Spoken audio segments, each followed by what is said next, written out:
welcome to the Dreamrun Podcast, Volume 1 with Chase and Tuma. How you doing? How you doing today, man? I'm good, man. Tuma, I'm good. I'm Tuma, and I'm good. Just came back from the boo, you know what I'm saying? Like, it was firing Feeling there. Good. You know, some good overhead sets coming in. A little bit of a lull, but the water's super warm again. Yeah, that's right. You said it kicked up a few degrees. Yeah. So we're recording this on August 25th, and Hurricane Hillary just came through and brought up some cold water from northern Baja and probably some upwelling. So the water dropped about 4 degrees. And apparently it's kicked back up to about 70, which is a good news. But we can get into some of that later. This is Volume 1 of the Dreamrun Podcast with Chase and Tuma here. And the vision we have for this is just to cover, surfing, skating culture with an emphasis on kind of this area here, Venice, LA. We're both kind of frequenters of that. And we can get into our backgrounds a little bit. But yeah, this should evolve a little bit and be a little broader and more narrow, but ultimately we want to connect with people that are, have stories about have been keepers of the culture and keepers of the spots and the areas and sort of help them and give them a voice and just highlight what's going on around here. Would you kind of agree with some of that? I would absolutely agree, and I'd say not only the keepers, but the people who help create the culture. The older heads. The older surfers that in the 60s and 70s and stuff like that, whom we still know some of these folks, that are still around and we still follow, and surf with. And surf with. And yeah, skate absolutely. with. And skate with, and artists that have helped create culture, from graffiti art to, some fine artists that we might know, you know what I'm saying? And musicians as well, man. There's a whole gamut of surf, skate, music, fashion, art. And that's what we want to talk about here, It's the people that help create the culture, and now the people that are the keepers of the culture that are taking the reins and building on what the older generation started. Absolutely. So for this first kind of volume, we just wanted to introduce ourselves, give you guys a little taste of who we are and what you might expect. But yeah, what better guy to talk about, help dive into some of this stuff than Eric Tuma Britton, right? Just to kind of give, if you look into skateboarding around this area, Dogtown, Venice, Santa Monica, his name will likely pop up. Turned pro for Santa Monica Airlines in 91, grew up around the guys like Jay Adams and Stacey Peralta and Tony Alva, kind of one of the Groms and then still kind of around, right? Appeared in Lords of Dogtown, which is, I don't know. I just like that detail. I feel like it's really fitting. That's not your generation, but it's nice that they kind of threw you in there. Marty Grimes. I'm always kind of giving you a hard time about that, but I think it's cool. So Chase is talking about this movie, The Lords of Dogtown, where I played Marty Grimes, which was one of the only black Z-boys back in the 70s, from the Zephyr team and stuff like that. And, that's really where the Lords of Dogtown stems from. That's where it started, and that's pretty much, is with Jeff Ho and Skip Englam created the Zephyr team. And the original Zephyr shop, which is actually now in Santa Monica, that's Dogtown Coffee, that was the original Zephyr shop. And then, once Zephyr split up as a team, then Dogtown was created, and it became... It's taken over the the recognizable history of the Venice and Santa Monica area. Some of the stories, it's I don't know, we've just had lunch with some people, and some of the stories we've been able to hear just came up organically from guys that kind of have been around a little while. I'm really interested to get some people on here and kind of hear those or kind of come out naturally, and some of the stuff experiences you have with Christian Asoy and some of those guys staying at Jay Adams' house or asking to get on the Zephyr team and then them saying no, and then a week later and shooting for Thrasher Mag, getting a cover at such a young age. All those, yes. I'm as well wanting to get more people on here, on this podcast to kind of talk about the history and things like that. And like I said before, the people that help create a lot of the culture, and just hear their side and their opinion and their stories on growing up around here and what they were able to build off of, you know. And so, you know, again, my first sponsor was Dogtown at 12 years old. And, you know, it wasn't the Zephyr team that I asked to get on. Zephyr was not a team at that point anymore. Gotcha. You know, most of those guys had started to skate for Dogtown or Z-Flex at the time, right? And I was just a Grom, you know, that came to Venice at 12 years old when, you know, I was living in Santa Monica. My dad told me not to go down to Venice because Venice in the 80s and 90s was like a very violent, gnarly, you know, not safe neighborhood. You know, it was a ghetto essentially. You know, anything past Abbot Kinney going east, nobody went in that neighborhood unless they were buying drugs or they knew somebody that lived there. You know what I'm saying? And Abbot Kinney, everything on Abbot Kinney was boarded up. There was a few shops open. There was the Roosterfish, which is a bar. It's actually a gay bar. Actually a fun bar, you at know? this point. A little gay now, not as gay as it was, but it's well, a fun place. not as gay as it was, for sure. I mean, it was a gay bar, and it was That's like a fun place. You know, in the 80s and 90s, like no matter even the gnarliest gangsters never messed with that bar or the gay men that frequented that bar because it was a different time. Those dudes were gnarly. You know what I'm saying?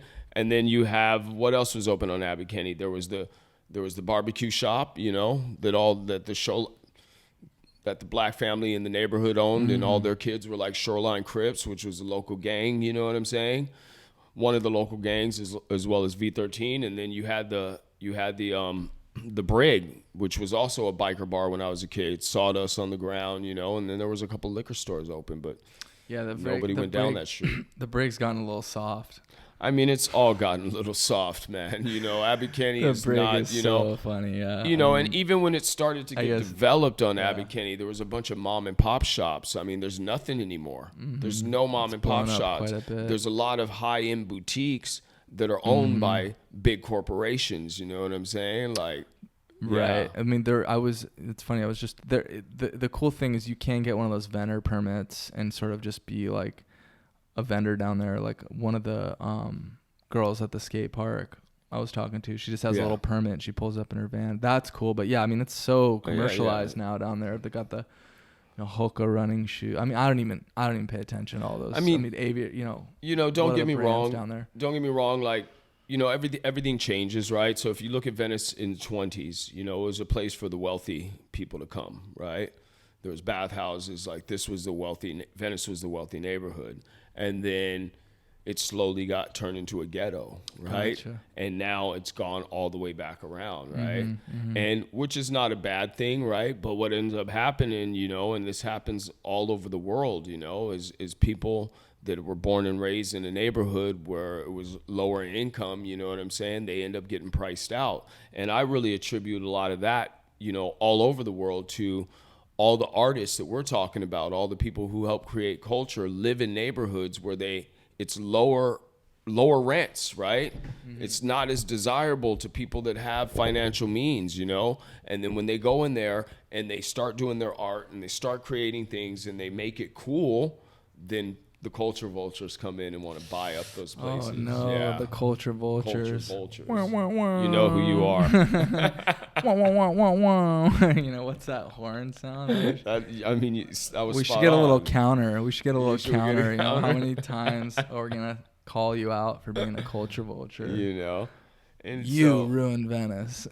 You ruined Venice, culture vultures. No, is this a good time to like just quickly like talk about the random Instagram account I came across? Like we talked about this already off camera, but there's a funny like really niche meme account with 70 followers that apparently I found out is ran by like one of our friends' boyfriends.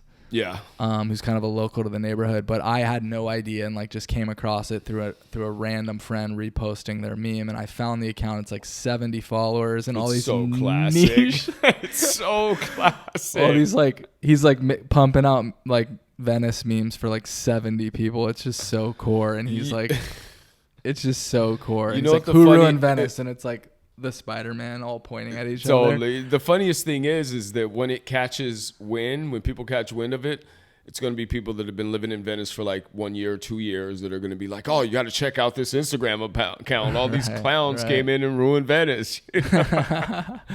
Just because you pay rent here doesn't mean you're a local. Right. Oh God, here we go again. Here we go, Tuma. Don't get him started. No, but we're a big fan of that account. Yeah, I didn't realize I knew him. They hit me with the follow back, and it kind of connected it. And I was like, oh, I do know this account. I was gonna support you. I was gonna support that. So check it out. You ruined it. A little bit of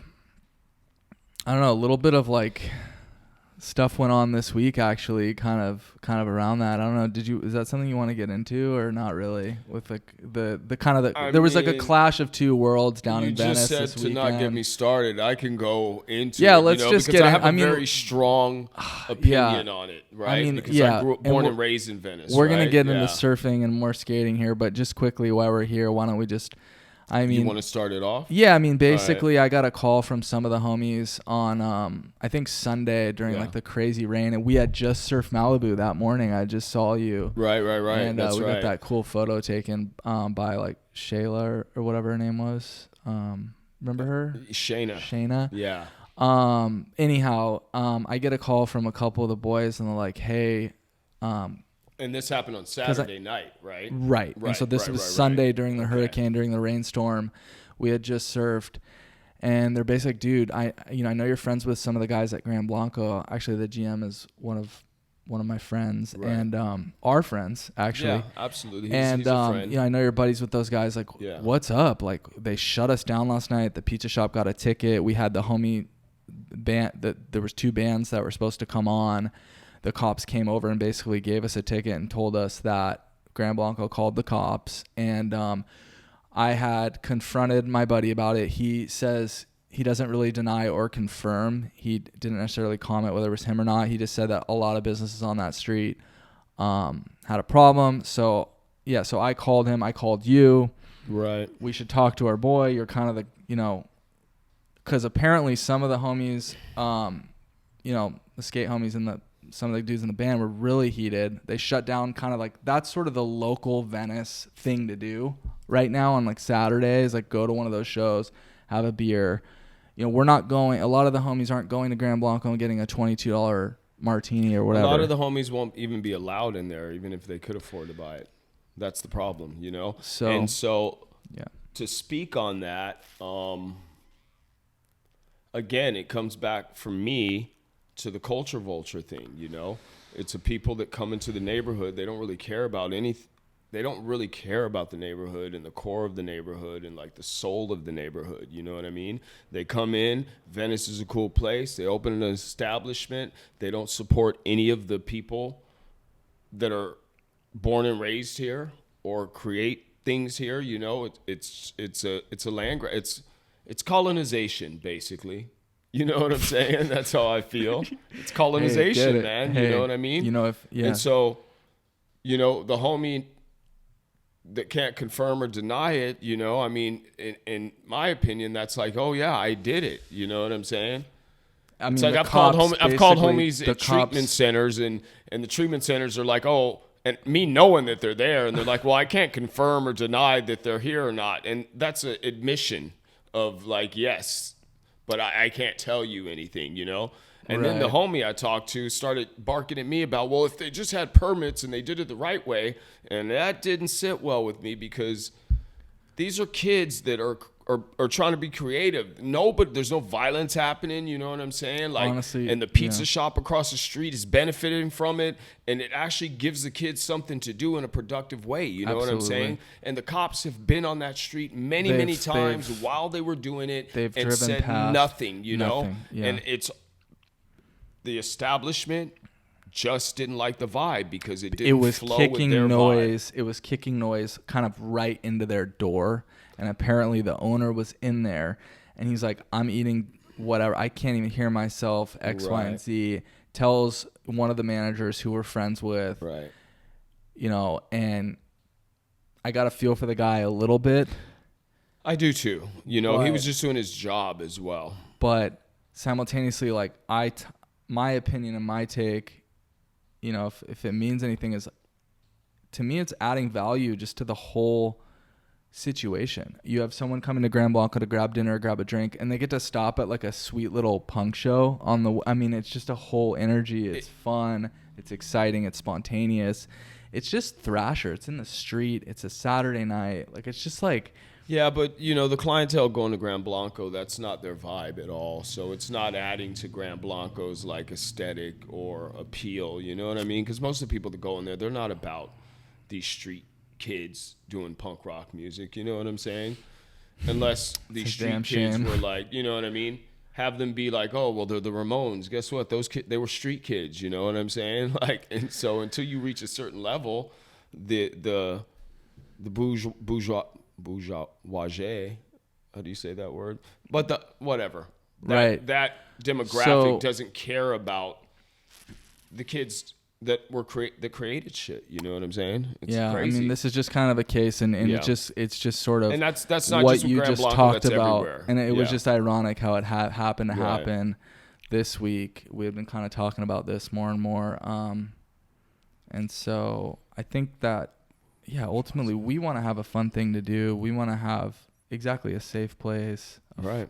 So hopefully that gets sorted out. I mean, we don't, and I think, I mean, like our buddy said, you're sort of a liaison, and maybe, I mean, there's not much we can do. I mean, I don't know how much I can do. You know, when he was talking about permits, I'm like, okay, that's you called cool, him, but here's the thing. The permits probably cost a lot of money to get a permit on that street. And because these kids don't have an establishment and they're not organized like this other business that brings a lot of money into the neighborhood, right? I feel like the city won't even listen to them or give them a permit. Well, we'll just have to stay on it and see kind of what transpires, because I'd love to hit a couple more shows this summer. There's been some really fun times without the permit. Yeah, I mean, that's fundraise the ticket or something. $5. Growing up skateboarding, man, and surfing and living that lifestyle, we were always the ones that were we were in the fringes of society, man, and we didn't always follow the rules, you know what I mean? Because there's a sense of freedom in that, right? You know, granted, yes, there's laws and stuff that we have to just to live in a good way in this society, you know. But we're punk rock, man. You know, that's what that's about, man. You know what I mean? Just do it. Kids should be able to just do things, you know what I mean, without so many limitations, right? No, I think that's part of the reason why, we still kind of hang out down there and skate down there. I mean, it's sort of like Dogtown's like known for skateboarding, right? Like Venice and that whole area. So it's like, it's just fun for us to be able to go down there and hop on our skates and not have that, we actually aren't outlaws down there, right? Typically, right? I mean, this is kind of an exception, but cops just see us doing our thing or whatever. And it's just this is what made it how it is down here, right? And your generation, the generation before, skateboarding almost has the right of way in a place like Venice, and that's kind of a fun thing to see. I also think that there's so much more going on that our peace officers can be utilizing their time taking care of than kicking some I think about kids that all about that all the time. I'm like, if this cop were to say something to me, I mean, it's not like I'm I'm pretty low key, but those cops don't want to be down for there a tail doing light. that. You know what I'm saying? That's not what they wanted to be doing. Dude, are you kidding me? They're like, oh really? But if they get called, they have to show up. Yeah, exactly. But they're less likely to mess with them because, it's like, what are they going to do? They're not going to do anything. Right. I mean, what can they do? They can't do anything. Yeah. All right. Because kind of switching gears, I mean, we can kind of keep tabs and as things come up. But I just hope it works out for everybody and then we could all get along. You know what I mean? Because I don't have any hate towards those people. I think it just could be done in a more tactful way. Right. For sure. Yeah. All right. Well, getting back to it. Getting kind of out of that and getting into some surfing and just to know a little bit more about you. Who's kind of your favorite surfer right now? Mikey February is definitely my favorite surfer by far. Yeah, I could see that. Well, actually, you've talked to me about him a bit. Yeah, I spoke to you about him a bit, and I know across the board, not that him just being a black surfer, but it's really nice to see somebody, because typically surfing there's not many black people in surfing at a high level, right? And so typically you know, me growing up surfing, I would just see, you know, I'd see a lot of white kids in it. And so same in skateboarding when I was a younger kid, you know, so I didn't know. It was really hard for me to identify that there was a place for me necessarily, you know, and especially with surfing. But to see Mikey February and the level he is and the respect he gets from all the surf community as having one of the best styles, it's like, you know, somebody I look up to, but not just because of who he is, but also because of how he surfs, you know, and he's incredible. So you got to kind of talk into the mic a little bit more. You see kind of where I am? Yeah, but I mean, my mouth is pretty much right on it. I can deep throat it if you want. that would be nice. Look right into the camera when you do it. Yeah. Okay. No, yeah. I mean, Feb, like, I feel like he rips so hard, and he's just really like blossomed into this. Like, you could tell he's gonna have a pretty sustainable career. You know, just like the way he's gone. Like, right. I think he was on the tour for a year and ripped. I was always looking forward to seeing him surf and the comp scene and like coming up and doing all that. But then he kind of just switched gears and just did the whole, like, you know, started helping CI put out these twin pins and the CI mid and all these. Right. And it's crazy. And I know, I think I mentioned this, but they put out like a 3-minute edit of him surfing like the twin pin or the 3-plane hole. And it's just like, immediately I'm like, I need this board. Like, he's just got the smoothest, sickest style on, like, you know, getting on some different boards, and it's been really cool to see. Yeah, big fan. Well, you know, it's amazing because like I'll get that board and think that I'm going to surf like him, and you know what I mean? Right. And like, right. I'll go out to First Point. It's great marketing. I'll go out to First Point and like have the best session and think I'm just shredding so hard, right? And then I look at the playback on, you know, and I'm like, oh, that's so bad. But I'm typically really hard on myself. I don't like videos of myself skating. I don't like videos of myself surfing, you know, and I see it. I'm it's just like, right. Yeah. And people give me a lot of, they give me a lot of praise and stuff. It's for my skateboarding mainly, you know, and, but when I see myself skate, I'm like, oh, that's gross. It's so weird how that works. It's so weird. Yeah. You know, it's like when you hear your own voice, right? Right. Yeah. When it plays back on film or something like that, man. you know what I mean? On the recording. Yeah. Oh man. So, you know, and I love John too. John Florence. Yeah. I mean, he's just wholesome. He's just powerful. Just wholesome. Man. He's just, all around.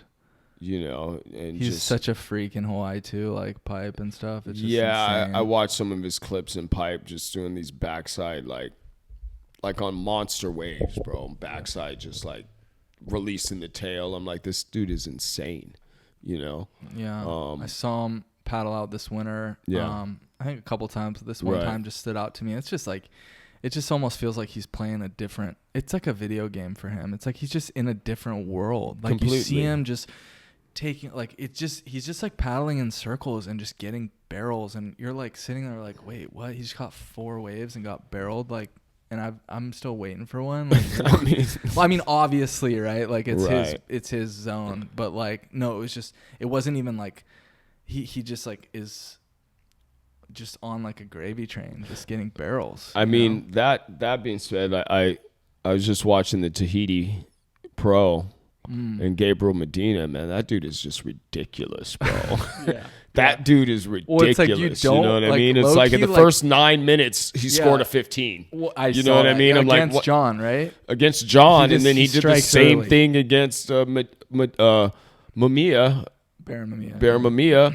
And then he did the same thing against Robinson, but then Robinson came back and got that wave like right at the end and beat him. I could barely watch that comp because the waves just weren't that good. They weren't that good, no. I was just like, God, they took away all these sick waves on the tour, and finally they're in Tahiti. And it's like, like 10-foot stand-up kegs, like, hell yeah. And it was like kind of shitty and head high the whole comp. I just couldn't really get into it. I mean, it took me 5 days to watch that whole thing, so, you know, put it in perspective. I wasn't glued to the TV, you know what I mean? Right. And what Katie Simmers, 17-year-old girl, charging, Pride of Oceanside, charging, absolutely, she's gnarly. Wait, someone told me you were with some girl from Encinitas the other night or something, like in Malibu. I saw who did I see? I saw Audrey at the beach. Oh yeah. She's what's up? She's a girl. You can't just be hanging out with chicks from my town like that. Oh, bro, you better take that shit back to Encinitas. You back it. Hey, you hear that, Venice boys? Right here. We're going to fucking him them up, dog. You gonna take our girl like that? Who what? Who was she? Or I mean, maybe you can tell me later. Yeah, I'll tell you later. It's just a girl I met, you know, at this place called Jocelyn Park in Santa Monica. You know what I'm saying? And like, I'm just kind of showing her the ropes around here. You know what I mean? Yeah. So she like grew up with Chris Miller's son and stuff like that. You know what I'm saying? Zach Miller and Zach Miller's brother. You're not really from Encinitas then, because you don't know these cats. So you don't even know Chris Miller. That's not really hitting. Oh, no. bro, you're true. That's just that's not really hitting. You skate, right? A little bit. You should know who Chris Miller is, dog. Blowing it. Blowing it. Damn, better get on Google real quick. No, that's funny that you say that about Gabe. Like, I find that with like a lot of the Brazilians, like they're kind of like such soccer players sometimes. It's just hard to like be fully on board, you know? Right. But then you watch a heat and you're like, they just won that heat by like, you know, a mile, and you're just like, damn, this guy's so good. It happens like every time. Idolo, that's happened so many times with Idolo. I'm just so down with Idolo. But like Gabe is like, I mean, the dude's like a movie star, but like it feels a little like, as they should be though, because look at the like the surfers here. Unless you're like Kelly or John, like America doesn't care so much about that, you know. Right. But the Brazilian athletes, the whole country is behind them. It's good. It's a good thing. You know what I mean? No, I watched a documentary about bullfighting on Red Bull TV, and guess who the best bullfighters in the world? The bull riders, Brazilians. Brazilians, they just run everything when they get into it. You know what I'm saying? Yeah, I don't know if it's more like, I just felt like a lot of the like. Yeah, I don't want to say like, oh, it's just all Brazilian, but I'm just saying like a couple of those guys are like soccer players in a way to me. Like I think Gabe especially. Right. And like, it's just like sometimes I don't, you know, I want to see like the Mikey Wrights and like the M Febs and like the Dane Reynolds and like the kind of like, you know, some of those wild Aussies. Like they just feel a little bit clean, a little bit too calculated. No, like, surfing for me is like an art, and so it just some of those guys, it just feels a little bit like robotic at times. Well, I mean, I understand what you're saying. I love watching old 80s, you know, with like Tom Curran and Aki and those guys in those competitions, because they rode in such a different way, you know what I'm saying? And yes, the surfing now, especially the Brazilians, it's very like, you know, very like technical training and you know, and it's the whole like, nine. But I think that's what competition is, though. Now, you know what I'm saying? Like that's just what it's gotten to now. It's an Olympic thing, you know. And so, how do you even judge surfing and skating? You know, you can't in a way, because it's judged by the peers, right? And like everybody can do the same maneuvers, but how does it make you feel? That's my opinion. Because style still matters to me. And you can win a world champion without having style. Now, championships without having style. I mean, who was the last surfer to do that? Know? Do you remember? Who won the last championship? I don't know. It's sort of a thing. Like D'Souza was the guy. I think it was Adriano D'Souza. He was kind of the guy that basically did that without style. Yeah, right. He won the title. So you're saying he has no style? I mean, you should watch some clips. I mean, the last title. No, who won the last year? This was like in 20. This was a while ago. Who won last title? Felipe, and he's in the final five again. So Felipe's, dude. I mean, I'm stoked he got one. Like, Felipe's the real deal. You know what I mean? I mean, he can't really surf the big barreling waves, but he's still just he's mental. You know? I mean, he's so sick. Again, I watch myself surf, or I'm surfing, and even locally, it's not giant, but I think I'm charging and ripping, and then I watch those guys surf. And I'm like, this is wait till you pop in the water with some of these guys. Like you see him on the camera, like or not on the cam in the clips, and you're like, yeah, he's ripping, but like I've done a turn, like kind of, maybe I've done it. I've done that before, bro. Yeah. Like, if you actually get, and I'm sure you have, but if you actually are next to some of these guys in the lineup, that's when it hits you. You're like, oh my gosh, like the amount of waves they catch.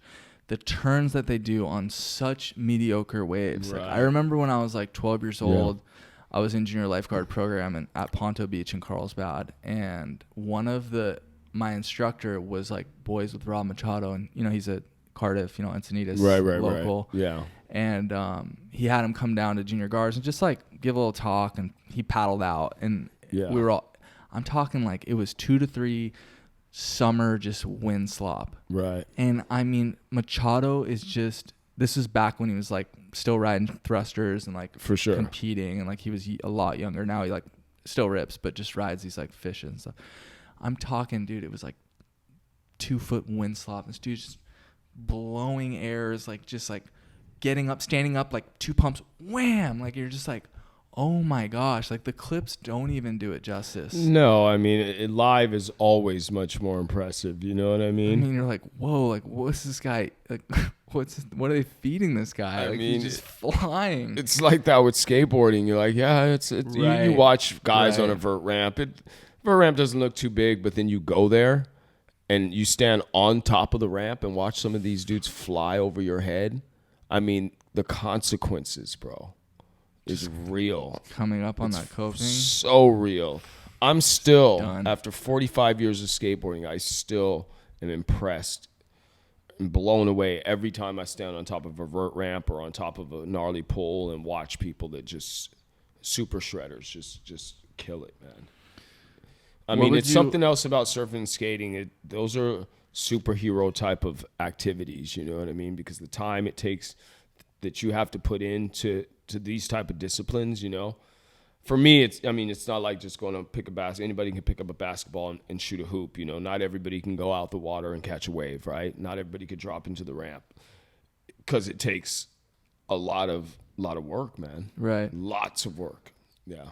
What would you say your favorite place to surf? It does take a lot of work. What would you say your favorite place to surf would be right now? I mean, now, locally? I mean, let's do the world. The world. Yeah. I haven't surfed in a whole bunch of places. You don't do a lot of surf. surf. Yeah, you don't do a lot of surf travel, right? Puerto Escondido in the coast of Oaxaca. Really love that wave. Let's go. This place called Platformias. Go, it's like it's beach break for like 4 miles, right? And 85-degree water, 8 to 10 feet, perfect. You paddling out? Yeah. Double overhead waves? Yeah, nobody out in the water. You're paddling out? Oh, yeah. I mean, it's perfect. Oh, is it like a point or? No, it's beach break, but perfect sandbar. Like just A-frames. Okay. All the way down the beach. Yeah, we should go. Yeah, it's killer. So Mexico? Yeah, Mexico.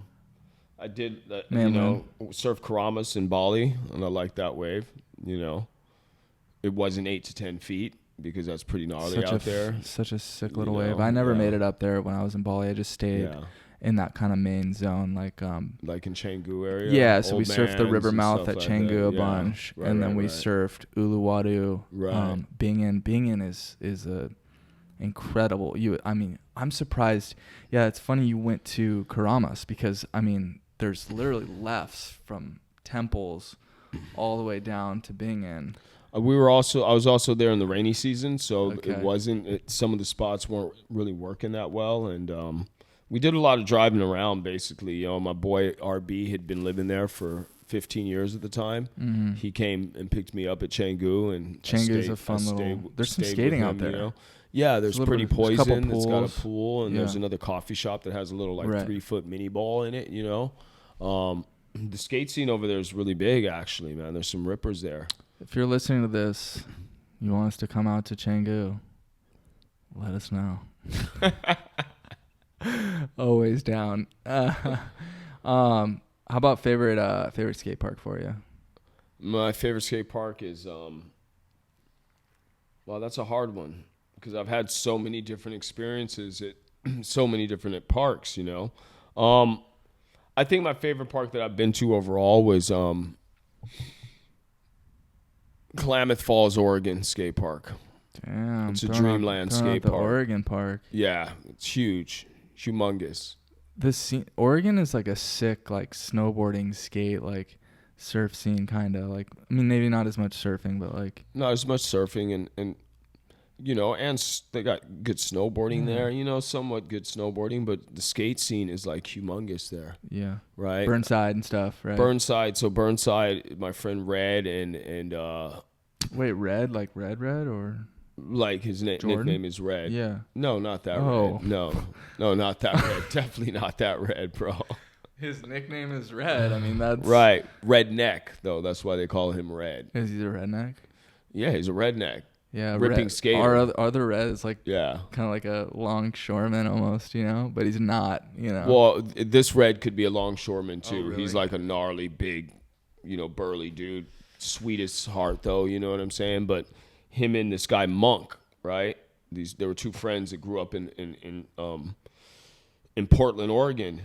And they were skaters, and there was nothing for them to skate during the wintertime because it rains all the time in Portland, right? In Oregon, basically. Oh, my God, it rains. In the winter. Right. And so what they did is they started, you know, they got quickcrete and started cementing underneath the Burnside Bridge, you know, under the freeway overpass. And there was a bunch of derelicts that lived under the overpass until the skaters started to show up and started to build there. And so they all left, and the mayor was this old hippie at the time, right? Of course, And he's like, I love what you guys are doing, right. and funded them finishing Burnside, which is now a gnarly DIY park, it's right? Gnarly. But then also Red and Monk started their own, they started huge careers as skate park builders. And this, you know, Red's is called Dreamland, and I forget what Monk's branched off to do his own company, right? Burnside is... But they now travel... Well, Monk passed away, rest in peace, just like a couple years ago. But Red travels all over the world now building skate parks, you know? And so they started a whole revolution in Oregon. How and cool. So when Red and Monk were... You know, the mayor came in and funded not only Burnside, but funded for the whole state of Oregon, so they built skate parks in almost every single town in Oregon.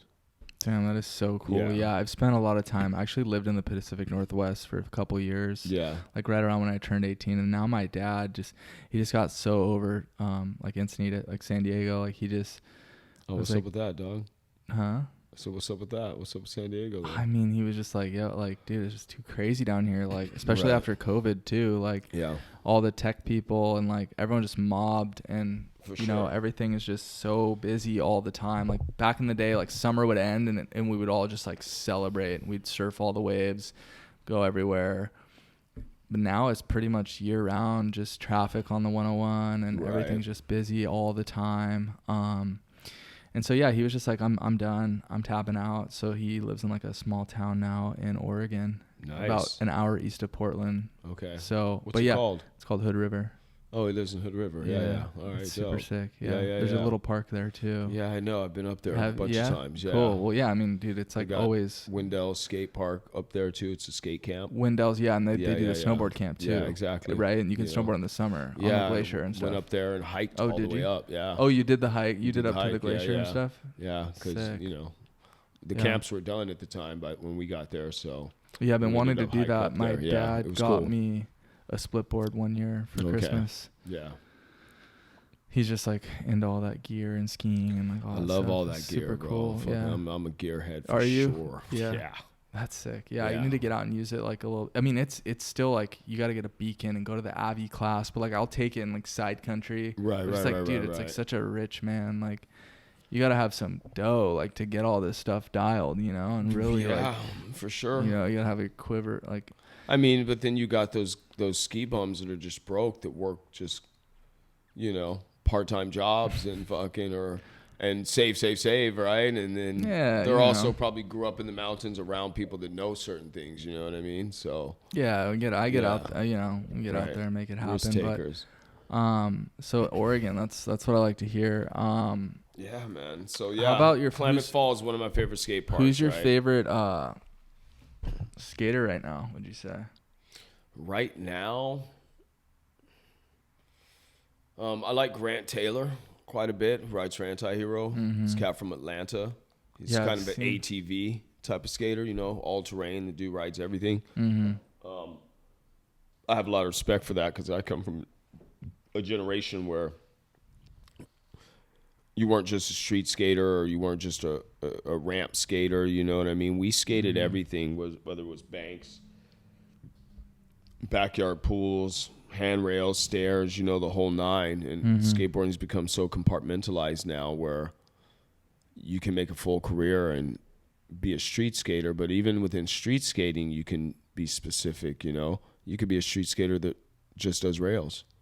Or you could be a street skater that just does ledges, you know, and still make a career out of that. You know, it's interesting. Like, I've noticed there's a couple guys that are just like, their whole career, I feel like, is like skating like the weirdest shit. Have you seen some of those guys? Like, I couldn't really name names. I think there's a couple guys from Encinitas that like, they're not like the sickest like technical skaters, but they'll go to a spot and a normal street skater wouldn't even look at it. Right. But they'll like hop off a little like, you know how there's those little like holes in the ground for like the water pipe, and you can like, they just like do the weird, like just hop on the weirdest thing, and it's not even really like a trick as far as we're concerned. Like, I show up to the park and like I'm trying to skate in the pool and do a disaster, and like, you know, they're like just like jump off their board, run, hop, board side of rail, like from their feet, like just like weird. I mean, you know, like.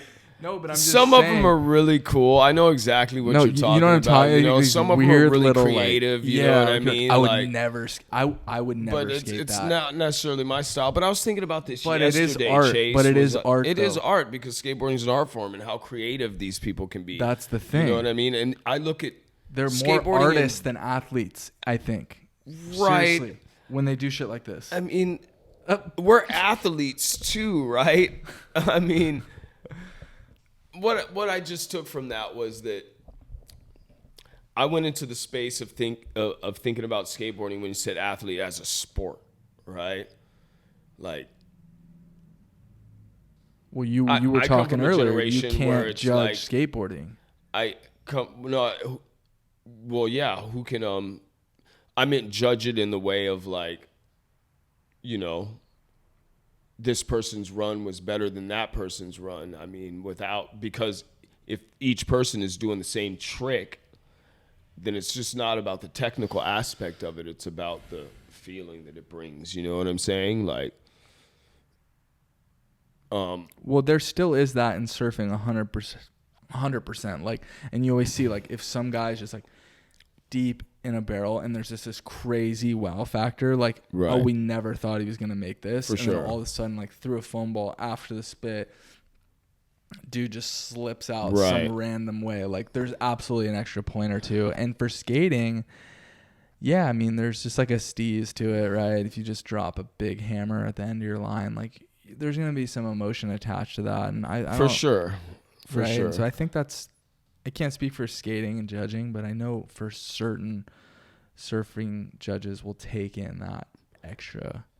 I mean, I think you're right about that. Like, the wow does make a difference, but then what if it's just the wow at the end of the session? You know what I mean? As opposed to like the guy before him did like kickflip 540 and you know what I'm saying, and nose blunt slide, and this guy didn't make most of his tricks, or he was just doing backside airs, but his last trick was like incredible.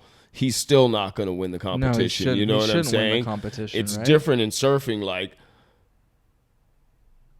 Like the last wave can win the whole competition because you know but you what have I'm to have saying? a backup. You have to have a backup exactly, score. You know, I mean, best of. But you could be 2. like, you might need an 8.96 to advance in surfing, right? So once you have another score, then you drop in and you get a 10, boom, you just win it. What is your? It doesn't work that way in skateboarding. Okay, because so you're saying skateboarding is harder in the sense that you have to link a whole line across the whole course for sure to perfection. You're saying, and then in surfing, and with 5 seconds left before the buzzer, you can get a stand-up barrel, best wave of the heat, and walk out of there. 100%. Okay. Doesn't really work that way in skateboarding. But yeah, no, I agree. I watch these lines and I'm like, how is this dude just hitting all these tricks. Like, I'd be lucky to do one of those tricks. I mean, it's incredible, bro. The levels, right? Just and like skating is intense. just insane. Yeah. Like, it's almost like some of these guys, they're like hopping on rails,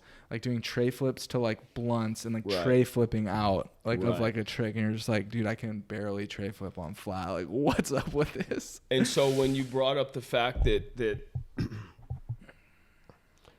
how creative they are as artists, you know what I'm saying? And then I went down the road of like, for some reason I got on the whole sport thing, you know. It's hard to classify skateboarding as sports because it's kind of a lifestyle and it is really an artistic endeavor, you know what I'm saying? I don't look at like football as artistic necessarily, you know. Basketball, maybe more so. Absolutely, you know. You gotta have there's some more fluidity. You like, gotta have swag, right? Like you have to have, you yeah, know, some sly, like.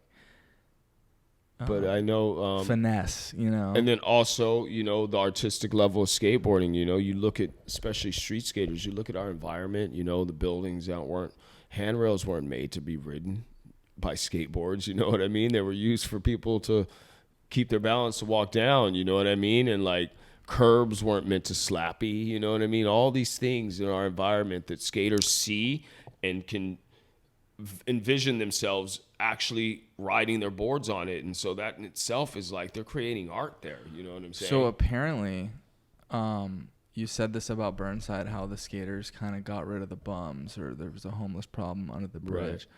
Right. I came across an article, and San Francisco is having a huge homeless problem right now and a crime problem. And I came across this article where apparently they were like commissioning, like they were almost like giving they were like giving skateboarders a specific plaza downtown, right, to kind of take over. They wanted them to sort of yeah. DIY some stuff and sort of just be skaters and skate around, because the homeless is so bad that they rather than going in and policing it, they're getting skaters they're just going to let them skate. They're going to pop the skate stoppers. Right. They're just going to let them take it over. Right. Because they would rather have a healthy, safe activity be going on than like piss and trash and drugs and whatever else is going on. So I found that pretty interesting that you brought that up, because that was like, and I'd be like fascinating to kind of track that and see, kind of the metric there, right? Because, dude, I mean, we're in society, we're happening, we're gonna be here regardless, skating, doing what we do. So like, why not? Here's an idea where we can help society as a whole, right? For sure. And I'm glad. San Francisco's always had a huge skate scene, you know. Absolutely. And so to see that they're now viewing it as a positive aspect to actually help the community instead of part of the culture at this point. Instead of looking at skateboarders as a nuisance to the community, you know, because skateboarders will police themselves and they'll police the environment around them. You know what I'm saying? Mm-hmm. And if there's a bunch of skaters hanging out, you know, the homeless and the people that are out there doing drugs aren't going to want to be around, obviously. You know, it's a genius idea. Mm-hmm. And how many times can the police come in and kick people out and they'll just come right back? But if the skaters are there, it becomes their home. You know what I mean? It becomes the skaters' homes, and, you know, they'll handle everything else that comes after that, man. So who's your favorite skater right now? You know, that's funny you said Grant. I feel like I'm kind of just super into like whoever's like just throwing huge like hip transfers in a pool. Like that's just kind of like what I'm like, because I don't know, I never grew up, I skated like the Encinitas Y growing up, like never really skated like real concrete pool coping until I was like a lot older, and I just found it so hard because it goes so vert, right? And I'm not even skating real swimming pools, just like pools at parks. There's so much more vert than like I'm used to for like the size of ramps. So like for me it's like probably like Grayson and any of those guys that are just like hucking themselves in these pools. Like I saw a line he did at the Encinitas pool, which is super sketchy, by the way. Like, have you skated that pool? The Poots Park? Yeah, dude, that pool is really good. It is so slippery. Do you ride those grippy wheels on your regular board? I don't. I couldn't. Skate park formula wheels, sliding all over the place. With my bones. Yeah, that pool's good. Yeah, it's sick, but like I don't know. sliding out. The concrete's like really slick. Yeah. Because they used that same like plaza concrete at Poods Park in that bowl or something. Because that plaza stuff is made to like quick revert and like, you know. And there's probably wax on people's wheels and shit, you know. I got sketched out in there. I couldn't skate it, but the Ian, it's super sad. Poods, Ian Barry, I went to high school with, and he fell off a cliff. Like, oh, gnarly. I think like when they were building the park, and he was kind of like, he ripped pretty hard. He surfed too. He surfed too. He ripped pretty hard, and I think so. It's kind of sad, but they named the park after him, which is pretty cool. Rad. Yeah. Who's your favorite surfer right now? Dane Reynolds for sure, all day. Why do you like Dane Reynolds so much?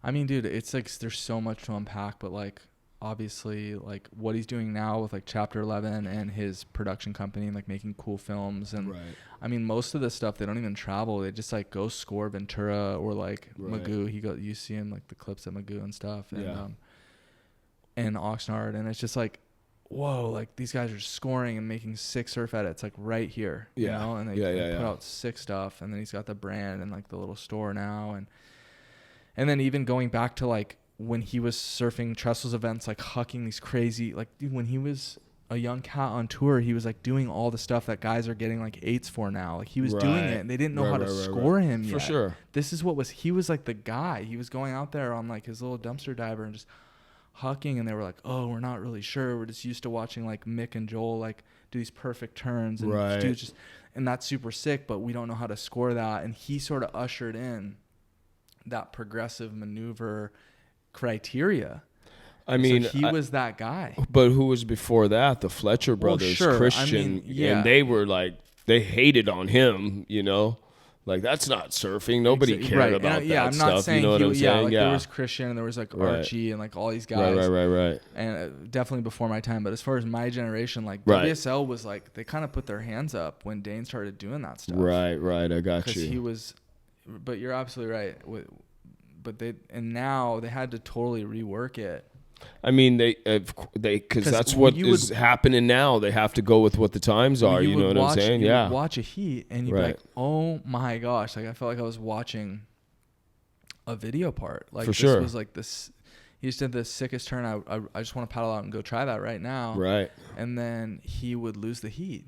Yeah. And you'd just kind of be like backwards, and so you just had this crazy loyalty because like as a Grom you're watching him and you're like, wow, I just want to do that, and then he would lose the heat, you're like, this is twisted. So then had some stuff. So yeah, I mean it's just Dane. I think it takes a while for the people that are true progressives and artists for other people to really catch on. You know what I'm saying? It was a timing thing. It was a timing thing, and like they have no idea what they're even or looking at when the people creating it. It's just innate. You know, and just like Mikey, Mikey February. Dane, he's set himself up after competition. I'm sure was super fearful to retire and to go on your own. For sure. But he's got the stuff going on with Vans. Yeah. He's got the former, the Chapter 11. Right. You know, and I think he's set up to have like a great later career, you know, for several years. So it's really good to see, you know. That's what we want to see, right? Absolutely. I mean, there was a time where a lot of guys would, you know, they'd be top of their game, and then once they retire, it's like the sponsors go, the money goes, and you know, and it's not all good for them. You know what I mean? So it's really nice to see, you know, all the young people that are at the top of their game, surfing, skating, or whatever activity it is, that have better business sense or have good people behind them to like invest things in a proper way, so that when their career's over, they're either giving back or they're secure, you know, in their life. So it's good, man. So, I think we're probably close to being able to wrap this up. Before I do kind of the outro, is there anything you wanted to end on or anything else you had left in the tank? Anything else I have left? I got a lot left in the tank. All right, let's save it for next. Let's save it for volume 2. I think we should. I just want to end it on the note of like, just make sure you subscribe, folks. You know, come check us out. We're going to have some dope folks on here to talk about some art, some culture, some music, some surfing, and some skating, and break it down to you, you know, give you some little history lessons and all that good stuff. And, keep a lookout for us. You know, there's a lot more to come, you know, here in the future. Awesome. Yeah, you definitely just witnessed history, volume 1. Pretty exciting stuff. You learned a little bit about myself and Tuma. We would like, if possible, to leave us a comment about, feedback, guests that you'd want to see come on, things you want to hear us talk about. Please just feel free. Like, we're open to any of that. And then, open to artists and musicians. Our first guest is going to be our good buddy, John Sahakian, and just a local, kind of born and raised in the Palisades, Santa Monica. I think he lived actually where Circle Bar is. He grew up like above the Circle Bar on Main Street. Yeah, that's what he was saying. That's right. Yep. And so at one point, like, Tony Alva lived next door to him or something. Right. But anyways, yeah, just Malibu guy, surf longboarder, does the VSA stuff, just see what he's up to. And then also like a meditation teacher as well as like a psychotherapist. So it should be pretty interesting. But yeah, pick his brain a little bit. Yeah, I guess signing off for Chase and Tuma. We'll see you guys next time. Thanks for listening. You want to tell the folks the name of the show again too? Thanks for listening to Dreamrun Podcast Volume 1 with Chase and Tuma. Chase. Yeah, guys, appreciate the support.